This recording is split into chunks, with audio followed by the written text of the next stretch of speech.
just take a look at this guy. What is that image? He's pooping! No!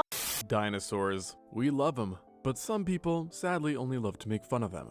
Be it for Hey. their unusual appearances, their sometimes short arms, tiny heads, the list goes on. Look, I think it's okay to make fun of them a little bit. Just don't like overdo it and be super offensive and actually hateful. But I mean, humans look kind of freaking weird. There's so many weird looking animals, you know? I bet if dinosaurs were alive today and they were conscious of their thoughts and being alive, they would totally make fun of us, so I think it's valid. And sadly for the dinosaurs, it's not just physical slander, as many people also take aim at their performance during the Cretaceous extinction, making light of the fact that non-avian dinosaurs were taken out by a space rock. And frankly, all this talk I've seen about dinosaurs not being able to withstand the asteroid has me a bit heated. I mean, yes, a fast rock got them, but by then, this lot had already proved themselves in another apocalyptic event. One that most people haven't even heard of. I don't think the people making fun of the dinosaurs for getting hit by the meteorite are that serious, because low-key, we all know we would fucking die. Like, we all know we would be the first ones to die to a meteorite. Despite it being in some ways even deadlier than the asteroid. And let me tell you, the dinosaurs did not just survive this obscure event, they did so in immaculate style. A Ayo. testament to the fact that they truly were absolute freaks of nature, who certainly do not deserve some extinction slander. And this event they survived? The Triassic Jurassic extinction. This was one of the 5 horsemen to have struck our planet, so to Ooh. speak. In other words, one of the 5 known mass extinction events. And we only know about the damn meteorite? At least me, who is not well versed on this topic. You know, you guys might know of all of them, to be fair. And as far as we can tell, the second most recent one to occur, being post-dated by just the Cretaceous one. Yet, in geology, recent doesn't mean that much, as it still occurred about 201.4 million years ago. In other words, the T-Rex, Spinosaurus, Triceratops, and Ankylosaurus lived closer to us in time than to their ancestors which actually experienced this calamity. That is so crazy to me. But that's just the thing in general. Sometimes when people put time into perspective for me, I think it's really mind-blowing. And when it struck, the world, nor the dinosaurs, were like how we usually imagine them. And in fact, dinosaurs were not even the rulers of Earth yet. Instead, the dinos found themselves to be just one more cog in the very, very strange machine known as the Late Triassic, or more specifically, the Ration, the final age of the period. This stage was in general a semi-arid time, with regions experiencing distinct wet and dry seasons, while periods of intense heat spikes were known to be regular occurrences. At the time, the planet was also undergoing immense geographical changes, as the final chapter for the supercontinent of Pangaea had begun. Now, it had first formed about 130 million years prior during the Carboniferous, but was now beginning to rift and split apart, causing great upheaval throughout the world, and of course, for its inhabitants, who Oh yeah, that must be really stressful. Imagine that happened to us right now. People would freak the hell out. I mean, they would also freak out because that would have geopolitical consequences, I guess. But, you know, that probably happened over many, many years too. So it would be slow geopolitical consequences, I guess. were already an odd bunch, to say the least. On land, the top of the food chain wasn't occupied by dinosaurs, but rather by early pseudotsuchians, who were, or are, one of the 2 major divisions of archosaurs. During the late Triassic, these guys were living at large, literally, attaining great sizes and possessing hypercarnivorous diets, thanks to their massive skulls and razor-sharp serrated teeth. In this group, some of the more famous members include the likes of the Postosuchus and the Facilosuchus, who, by the way, also happens to be the largest non-dinosaur terrestrial predator to have ever lived. So, suffice to say, this group had done well for themselves, and while many did become quadrupeds, a few were also bipedal, making them look an awful lot like dinosaurs. I mean, just take a look at this guy, the What is that image? He's pooping! No! Poposaurus. Yet this was simply a case of convergent evolution. Poposaurus. So, Buttsaurus. I love it. This is my favorite dinosaur. Then you also had the guys like Silosuchus, who broke the carnivorous mold by being herbivorous, and in this case was eerily similar to large theropod dinosaurs, besides the diet, having been huge and bipedal, with the Silosuchus possibly being the largest non-dinosaur to have walked on 2 legs. And the diversity did not end here either, as you could also find pseudosuchians with sails, varying modes of locomotion, and more. And these guys alone kept the Triassic very lively, so you could say. But they ultimately were only co-rulers, seeing that you couldn't have gotten around without stumbling into another group, the Phytosaurs. These were again a type of archosaur, The alligators. Archosaurs that were essentially crocodiles. Like, seriously. These guys were remarkably similar to them, both in size, appearance, and lifestyle, with most, just like crocs, having been semi-aquatic predators. And honestly, there are more similarities between the two than differences. But again, this wasn't a case of twins, but instead remarkable convergent evolution. I just love that crocodiles used to rule the world. They were known to be so scary. But now the only crocodile adjacent news I hear is Florida man fighting an alligator. I know alligators and crocodiles are technically different. That's why I said adjacent. But yeah, that's the only like crocodile related news I get nowadays. They used to rule the world, man. I just suppose that it goes to show that a croc's body plan works pretty well no matter what the time. And like the Pseudotsuchians, this lot could be big, ranging from pretty big to uber big.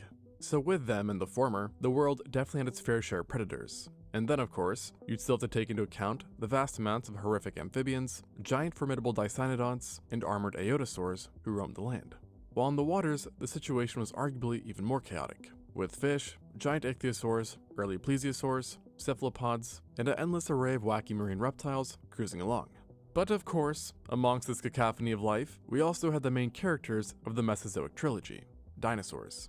By the late Triassic, this group had already been around for over 30 million years, and it made some pretty impressive headway. They had transformed from tiny helpless little critters into some of the world's more successful animals, and had developed two distinct groups, ones that I'm sure you're familiar with, sauropods and theropods, while the ornithischians would have to wait a bit longer to evolve. On top of diversifying, dinosaurs had also by now spread throughout much of the globe, and during the Rhaetian, you would have found at least over a dozen genera living across the splitting Pangaea. This included the infamous Coelophysis, which in some formations were extremely abundant, numbering in the hundreds, clearly unfazed by the aridity of the land. They were awfully successful dinosaurs for the time, yet not that big, representing the group's smaller stature. But they did get bigger, and alongside Coelophysis, you would have found the sauropodomorph Camelotia, who measured up to 10 meters or 33 feet and weighed close to 4 tons, making it one of the largest dinosaurs from the entire Triassic period, and similar in size to a small to fair-sized elephant. Now, at that time, it lived in what is today England, which was not an island back then, but just one more piece of Pangaea. But boy oh boy, would that change soon enough. Devastatingly so. And by now, given my multiple mentions of it, you might be guessing that I'm hinting at the fact that the splitting of Pangaea is what led to the late Triassic extinction. Yeah. And if so, I can tell you that your guess is Wrong? and right. Huh? Let me explain. At the very heart of Pangaea was a structure of immense size, the Central Atlantic Magmatic Province, or CAMP for short. Back in the 90s, scientists began to notice something unusual: high amounts of volcanic rock in various continents that were separated by great distance. Europe, North America, South America, and Africa all had multiple sites where huge amounts of volcanic rock were deposited. And these deposits, surprisingly, all had similar compositions. Confusing until it clicked that back in the days of Pangaea, these locations were all connected. Meaning that these massive mountains of lava had stemmed from one giant area of volcanoes that rested at the center of the supercontinent. And that is so fascinating, low-key. Like, I don't know. It's so cool to hear this lore and how it all used to be connected, you know? Which had lost their temper during the rifting of the lands, causing them to erupt in ferocious manners, and ushering in the Triassic extinction. Now, such an event wasn't new news to Earth, seeing that, the worst extinction of all time, the Permian, was caused by a similar igneous volcanic province, which is the fancy term for these kinds of areas. However, whilst the Permian was deadlier for life, it also turns out that the Permian eruption was actually smaller, as its lava flows extended for 7 million square kilometers, whereas the Camp eruption covered an area of 11 million square kilometers, making it the largest known throughout history. And to give you a better sense of scale, this amount of lava is more than enough to cover the entire continent of Europe. Damn. And covering it not just in a thin layer of lava, but a real thick one, as these Yo. lava flows would have been like mega tsunamis. And if you travel to Morocco, you can still see mountains of volcanic rock that stand over 90 stories tall. And studies on Camp suggest that the total volume of lava ejected was up to 6 million cubic kilometers. In other Wow. words, the equivalent to over 1,500 Mount Everest. Yeah, it already sounded insane. Wow. That's a lot of lava, and more than enough volcanic activity to completely turn the world upside down. Hi guys. If you're enjoying this video, don't forget to like and subscribe. Thank you. And let me tell you, this was not a case of one seriously bad day for everyone, rather an extended period of suckiness, as the eruptions took place over a period of 600,000 years, and were extinguished by 4 major pulses that together caused a boatload of pain. That's a long ass time. It just kept going. And surging mountains of heated lava was just the tip of the iceberg, or tip of the volcano, because there were many more horrors going on, with one of the first to show being the vast amount of gas and ash being spewed up into the atmosphere and thus blanketing out the sun, enveloping the world in darkness and cold, leading to the die-off of various plants and the subsequent starvation of herbivores and then of course carnivores. Unfortunately for us, it turns out that it doesn't require a near country's worth of lava to cause devastation to our ecosystems. Sometimes all it takes is us. No shocker there. Which is why I'm happy to be partnering with my friends at Planet Wild again. And if you missed my last shout out, Planet Wild is basically crowdfunding for conservation. Oh. They choose a new partner every month, aimed at protecting animals, forests, and oceans. Yo, that's awesome. I love that being a sponsor. Hell Backed yeah. by a community of around 20,000 members, whose contributions are used to support said projects. Nice. And the best part, we as a community get to see how our contributions are used through monthly video reports here on YouTube. So they're 100% transparent about where their funds go. Now, lots of things we hear about the environment are all doom and gloom, which is why a recent project they did in November is so exciting. Regrowing forests without planting even a single tree. I love this type of positive news. I feel like everything that you see is so overtaken by all the negative because that's what people kind of latch on to. But I feel like it's important to put into perspective that positive things are still happening and that there is still good people out there, you know? So I think this is very uplifting. Turns out in some areas like Tanzania, areas that look barren are only waiting to be reborn, with an ancient technique called kisiki hai, which means living stump in Swahili. Using a surprisingly simple method, they're able to coax out what seems to be dead vegetation back to life. And so, the LEAD Foundation, with Planet Wild's help, will be teaching this method across different villages to help restore 3,000 hectares of degraded land. And if you want to see more, I'm leaving a link to the video in the description. Now, I've been a member for a while, and I think it's a great way for individuals to get involved in conservation. So if you want to protect Mother Nature, I highly recommend signing up. You can give whatever amount, big or small, as every dollar counts. And don't worry, you can cancel at any time. And because I Awesome. truly believe in what they're doing, we will cover the first month for the first 100 people to sign up using my code ExtinctZoo. There you go. In case that is still active, you guys should check that out. I definitely will after I'm done watching this. Hell yeah. So if you want to help save the Very planet, cool. scan the QR code or click the link in the description to join. And now, back to the video. But while the cold was certainly a piece of the pie, it was actually our old friend, extreme heat, that would arise down the road, as these short cold periods eventually led to warming through the sheer amount of carbon dioxide that was released. And actually, some studies have found that these days are among the highest atmospheric carbon dioxide levels in Earth's entire history. So, understandably, temperatures eventually jumped quite a bit, and in some places the changes are about 10 degrees Celsius or 18 degrees Fahrenheit hotter than usual. Meaning that if you were standing in, say, Spain, it would suddenly feel like you're in the Congo. And that's a pretty Oh. good comparison if I may say so myself, because it wasn't just the heat that got worse, with humidity also experiencing a stark rise. I hate humidity. Oh, it makes the heat even worse somehow. A brutal pair that must have caused much discomfort for all. And along with changing temperatures, there was also just changes to the general weather. To be exact, it is believed to have increased the amount of storms and lightning that was occurring, or that occurred, with some estimates suggesting a 5-fold increase, which Whoa. might not sound like a lot, but has dire ramifications, particularly through wildfires caused by said lightning strikes, which we actually see reflected in the geological record by the large amounts of charcoal deposits from the time. And again, take into account that even today, with normal levels of lightning causes over 17,000 fires every single year in the US alone. So times that by 5 and make it worldwide. And the fires during the Triassic were so intense that soil worldwide underwent apocalyptic degradation, killing flora and causing a complete breakdown in the food chain. And to be honest, these were really just the more visible effects of the doomsday. Because if you could travel back in time and you stuck around for a while, you'd find yourself not only being cooked alive and being caught in some gnarly storms, but you might also start to experience coughing, shortness of breath, vomiting, bleeding from your gums, walking difficulties, and maybe even seizures. Is that from the wildfires? The side effect of the smoke or something like that?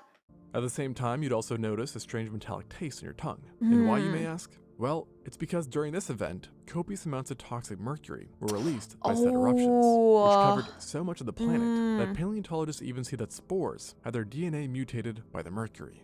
Dude. Yeah, not good.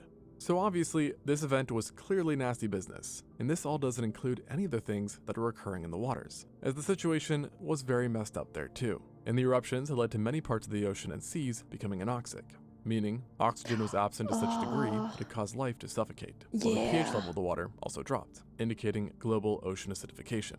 And if the anoxia was bad enough, the acidification would have also damaged reefs and mimed any animal that utilized calcium carbonate, which as it so turns out, many do. And seeing that calcium carbonate dissolves in acid, and again, this was a global acidification event, we can probably assume that things could not have been too fun for them. And combined, the effects of these eruptions proved way too much for various animals. Actually, the vast majority of them, as by the time the Jurassic had rolled in, roughly 80% of species were no more. Holy, but honestly, that's valid. I know I'm the first one to go if there's something like that happening. Like, I'm not judging them. In the waters, this included the conodonts, who became Oh, I remember those! The weird-looking little fish a guys. huge part of Earth's history, and also, by the way, the winners of the Yeah. sharpest teeth contest of all time, which is a story for a different time. They look so weird, but like fascinatingly so. I actually did watch another video of his where he showed these a bit more in detail, and it was really cool. The Placodonts also joined them in extinction, as well as the Shastosaurids, a group of ichthyosaurs who had been the undisputed rulers of the oceans and the planet's biggest creatures at the time. And while not fully eradicated, plankton did get hammered as well. Plus the ammonites nearly met their own premature end. Even coral, like I mentioned, was heavily impacted, with 96% of all genera having died off. So yeah, talk about a close call. And yet, for all the carnage beneath the waves, it was actually aquatic life that fared the best in this extinction, with life on land being far more scarred. The first signs of damage was in the trees, with nearly all groups being wiped away. And in fact, overall, it's estimated that up to 73% of all plants went extinct, with really only conifers faring pretty well, which thus put them on the fast track to becoming the next hot thing in forests. No pun intended. Unfortunately, the same could not be said for an animal group, but did not fare so well during this event: the amphibians. Now, Aw. before the camp eruptions, you could find large-sized predatory amphibians in just about every freshwater source and its surrounding, goop. But afterwards, not so much, and they really never recovered to the same degree, ending a legendary run for this group, who had even at certain points, like the Carboniferous, been Earth's top shot callers. And yet, with that said, they arguably still got a good deal, as at least they got to stick around, while many others went completely extinct. And this included, by the way, all Triassic pseudotsuchians except for small crocodilomorphs. It didn't matter that they were global, ranged in size, and had varied diets, they all got basically steamrolled, including 100% of Rauisuchids, a very important group of carnivorous pseudotsuchians, plus the herbivorous Eodosaurs. You know, the ones that kind of look like dinosaurs at certain points. Along with these two, other families that got Alt F4'd included the Trilophosaurids, Tenistrophids, Procolophonids, Trypanosaurs, and even the mighty Phytosaurs. And overall, if you look at the amount of species lost, this was the third deadliest event in Earth's entire natural history, being more lethal than the Devonian's extinction and the Cretaceous one, i.e. the space rock. Yet, despite the severity of everything, you would not find one specific group among the deceased. And that was, of course, my friends, the dinosaurs, who would not only survive these catastrophic eruptions, but were amazingly left untouched. A bit of a mystery, seeing that like many of the largely affected, they too were archosaurs. And not just that, but they weren't necessarily much smaller, nor larger, than the archosaurs who did wind up extinct, with both the theropods, who tended to be smaller, plus the larger sauropods obviously surviving. So kind of perplexing, especially when you remember that they would later die in an arguably less extensive event. So, what gives? Maybe they were able to withstand stuff like that mercury poisoning a lot better. Well, in truth, it does not seem that in this extinction that being small necessarily lent any advantage, which is sometimes the case. So paleontologists have looked to other explanations.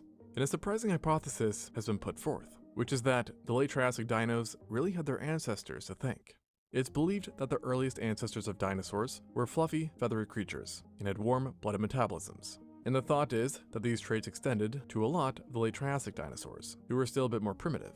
And so the idea is that these features provided some insulation that protected them from what may have been the surprising damage dealer on land, those cold spells I mentioned earlier, with the pseudotsuchians and other unlucky animals just not having the same cold protective traits. I see. Another thing that is pointed out is that dinosaurs at the time were also far less specialized than they would be one day, with even the sauropodomorphs possibly having been omnivores, whereas the pseudotsuchians, on the other hand, tended to be far more specialized. And so, in a perfect non-erupting world, this helped the pseudotsuchians out a lot. But during the Triassic-Jurassic extinction, this specialization just ended up betraying them, as it became harder and harder to find resources in the scarce wasteland, whereas the dinosaurs could just eat pretty much whatever they wanted, thanks to their more generalist diets.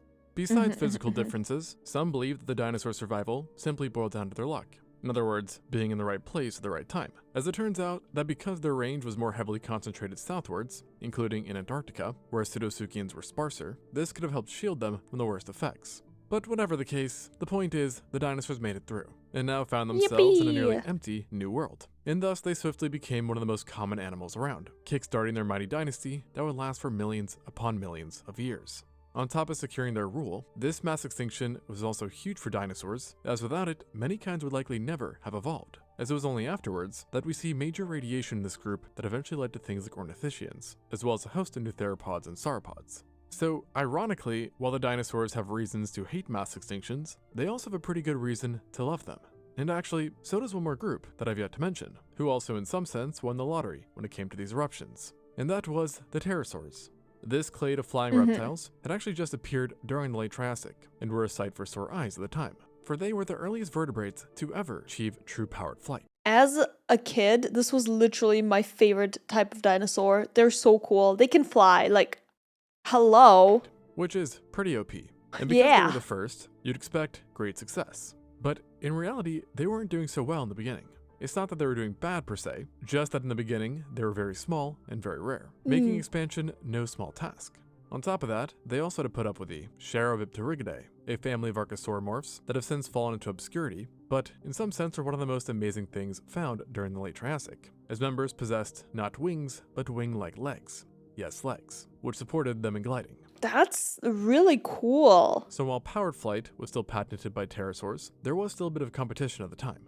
However, like the dinosaurs, and definitely unlike the Vtuberidae, pterosaurs were pretty unbothered by the whole apocalypse deal, and going into the Jurassic, found themselves to be one of the more common animals as well, and just about the only one that could occupy flight and glide-related niches. Dude, they were like, man, we lucked out! Let's go! Extinction is so OP! In reptiles, or invertebrates, allowing them to go worldwide, and ensuring a place in the dynasty right alongside the dinosaurs. Hell yeah. And what's really interesting about this pair is that not only did both survive this event, and have it to thank for their success, but then they also went extinct in the exact same event, perhaps a reflection of the two's close ancestry, or just bad luck. Whatever the case is though, in this story, the conclusion is that it was these rather unknown volcanic eruptions that gave us just about the most wondrous time in prehistoric history, and also proving that dinosaurs are no pushovers. That is so true. I think we're due for another extinction event, actually. I feel like there hasn't been one in a while.